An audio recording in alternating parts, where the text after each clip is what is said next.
श्रद्धा murder case में सबसे बड़ा पर्दाफाश।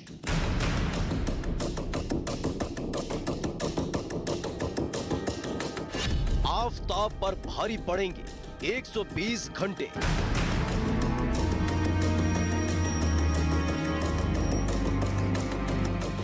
आफताब खोलेगा एक एक राज।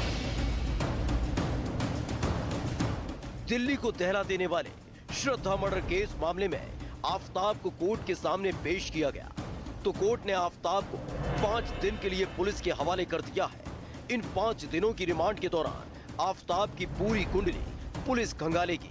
तो वहीं इस मर्डर केस मामले से जुड़े उन तमाम सबूतों को खंगालने जा रही है जो अब भी गायब है, जिसमें अभी तक श्रद्धा का सिर बरामद नहीं हुआ है। वहीं वारदात में इस्तेमाल की गई आरी भी अभी तक बरामद नहीं हो पाई है। इसके साथ ही हत्या के वक्त जो कपड़े श्रद्धा ने पहन रखे थे और वारदात को अंजाम देते वक्त जो कपड़े आफताब ने पहने थे वो भी बरामद नहीं हुए हैं। हत्या के बाद श्रद्धा के मोबाइल को आफताब ने ऑनलाइन बेच दिया था जो अभी तक गायब है। इस सनसनीखेज हत्याकांड में ये वो सबूत है जिनका मिलना बेहद जरूरी है, लेकिन अभी तक ये तमाम सबूत पुलिस के हाथ नहीं लगे हैं। वहीं पुलिस की पूछताछ में अब तक पता चला है कि गिरफ्तारी से लेकर अब तक आफताब पुलिस को गुमराह करने की कोशिश करता रहा, क्योंकि पहले दावा किया गया कि आफताब ने श्रद्धा के शरीर के 35 टुकड़े कर दिए थे जिनको वो ठिकाने लगा रहा था। लेकिन हकीकत सामने आई है कि उसने करीब 18 से 20 टुकड़े किए थे, जिसके बाद पुलिस ने कोर्ट से आरोपी आफताब के नार्को टेस्ट की इजाजत भी मांगी और कोर्ट ने इजाजत भी दे दी, जिससे इंसान से हैवान बन चुके इस आफताब से एक एक सच उगलवाया जा सके। कई राज्यों में दफन हत्या की रात। दरअसल शुरुआत से ही आफताब दावा करता रहा कि उसने श्रद्धा के शरीर के टुकड़ों को अलग अलग जगह सुनसान इलाके में ठिकाने लगा दिया था, लेकिन इसके लिए वो पैदल ही घर से निकलता था, क्योंकि ना तो आफताब के पास कोई कार थी और न ही कोई मोटरसाइकिल। ऐसे में पुलिस ने श्रद्धा के बचे हुए अवशेषों की तलाश के लिए दिल्ली के 178 थानों की पुलिस को काम पर लगाया है। तो वहीं पुलिस की नजर उन ट्रिप पर भी है जिस पर आफताब और श्रद्धा गए थे। हिमाचल और उत्तराखंड तक होगी जांच। कई बार हिमाचल उत्तराखंड गए थे आफताब और श्रद्धा। मुंबई पुलिस भी खंगाल रही जानकारी। वहीं पुलिस लगातार महरौली के फ्लैट नंबर 93D की जांच में जुटी है, जिससे वहां से कोई और भी सुराग हाथ लग सके, जिसे हत्या के फौरन बाद आफताब ने केमिकल से मिटा दिया था। तो वहीं जांच के दौरान पुलिस को आफताब के फ्लैट से ये वैक्यूम क्लीनर मिला है।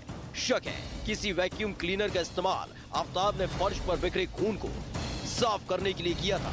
हालांकि इसकी पुष्टि फॉरेंसिक जांच के बाद ही होगी। इस वैक्यूम क्लीनर का इस्तेमाल वो साफ सफाई के अलावा भी क्या श्रद्धा की बॉडी से जो बॉडी को जब चॉप किया उसके बाद क्या किसी तरीके से सबूत मिटाने के लिए उसका इस्तेमाल में लाया गया।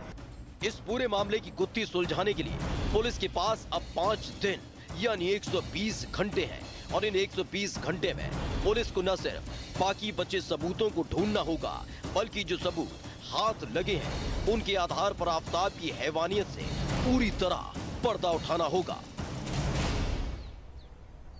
तो ये रिपोर्ट आपने देखी और जिस तरीके से हर रोज चौंकाने वाली जानकारी सामने आ रही है, ये पुलिस के लिए भी ये केस एक गुत्थी साबित होती जा रही है, जिसे सुलझाना मुश्किल सा लग रहा है, क्योंकि आफताब जो इस पूरे मामले का आरोपी है वो हर दिन कहीं ना कहीं अपने बयान भी बदल रहा है। लेकिन इस बीच बड़ी खबर जो इस केस से जुड़ी आपको बता दें कि कोर्ट की तरफ से नार्को टेस्ट की इजाजत दे दी गई है, यानी अब जो आरोपी आफताब है उसका नार्को टेस्ट किया जाएगा। इस पर सुनवाई हुई थी। श्रद्धा हत्याकांड के आरोपी आफताब का नार्को टेस्ट होगा। नार्को टेस्ट यानी उसके शरीर में एक केमिकल इंजेक्ट किया जाएगा, जिसे कि एक तरीके से ट्रूथ सीरम के नाम से भी जाना जाता है।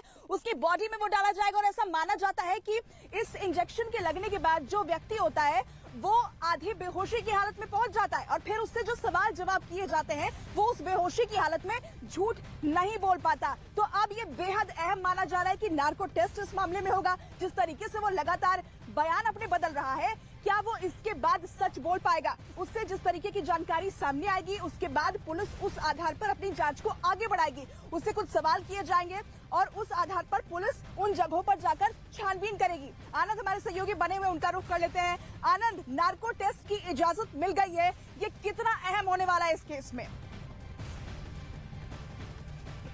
देखिए, केवल ये पुलिस की तफ्तीश को आगे बढ़ा सकता है, कोर्ट में ये एडमिसेबल नहीं है। केवल पुलिस के लिए एक ये सपोर्टिंग एक तरीके से एविडेंस इसको आप बोल सकते हैं, जो पुलिस को ये बताने के लिए मददगार होगा कि आफताब सच बोल रहा है या झूठ। हमने आरुषि हत्याकांड में देखा था कि जो आरोपी कृष्णा है उसका भी नार्को टेस्ट कराया गया था, लेकिन उससे कोई निष्कर्ष पर सीबीआई नहीं पहुंच पाई थी कि आरुषि का कातिल कौन है। लेकिन यहाँ पर जो दिल्ली का अंबेडकर अस्पताल है वहां पर ये नार्को टेस्ट अब होने लगा है। जो दीपा वर्मा डायरेक्टर, उन्होंने भी न्यूज 18 इंडिया को कल बताया था।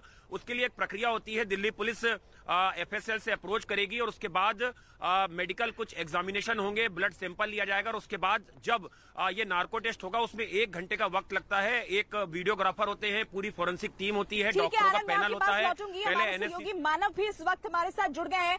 मानव, लगातार इस खबर को ट्रेस कर रहे हैं, हर दिन जो जानकारी सामने आ रही है वो आपके सामने रख रहे हैं। मानव, इस वक्त क्या बड़ी जानकारी आपके पास? देखिए, आफताब गुरुग्राम की एक कंपनी थी सीवेंट, सेक्टर 24 में, वहां पर काम करता था और अब दिल्ली पुलिस को ये शक है क्योंकि दफ्तर जाते समय उसने हो सकता है कि श्रद्धा के शरीर के टुकड़े गुरुग्राम में फेंके हों, इसलिए अब यहाँ के जो आसपास के जंगली इलाके हैं जहाँ पर पेड़ पौधे हैं वहाँ पर अब तलाश की जा रही है। आप तस्वीरें देखिए और ये तस्वीरें खुद बयां करती हैं कि दिल्ली पुलिस कितनी चिंता में है, क्योंकि दिल्ली पुलिस के हाथ में अभी तक सबूतों के नाम पर बहुत कुछ है नहीं और इसलिए ये सर्च अभियान अब दिल्ली से निकलकर गुरुग्राम पहुंच गया है। सेक्टर 24 की तस्वीर हम अपने दर्शकों को दिखा रहे हैं कि किस तरीके से श्रद्धा मर्डर केस में दिल्ली पुलिस अब चप्पे चप्पे की छानबीन कर रही है, चाहे दिल्ली हो चाहे वो इलाका हो जहां पर आफताब दफ्तर जाता था, सेक्टर 24 गुरुग्राम के इलाका, वहां पर भी। मैं आपके पास लौटूंगी, लेकिन देखिए जिस तरीके से हर रोज चौंकाने वाले खुलासे हो रहे हैं, ये पुलिस के लिए भी मुश्किल हो रहा है, लेकिन न्यूज 18 इंडिया लगातार तथ्यपरक तरीके से सभी चीजें आपके सामने रख रहा है।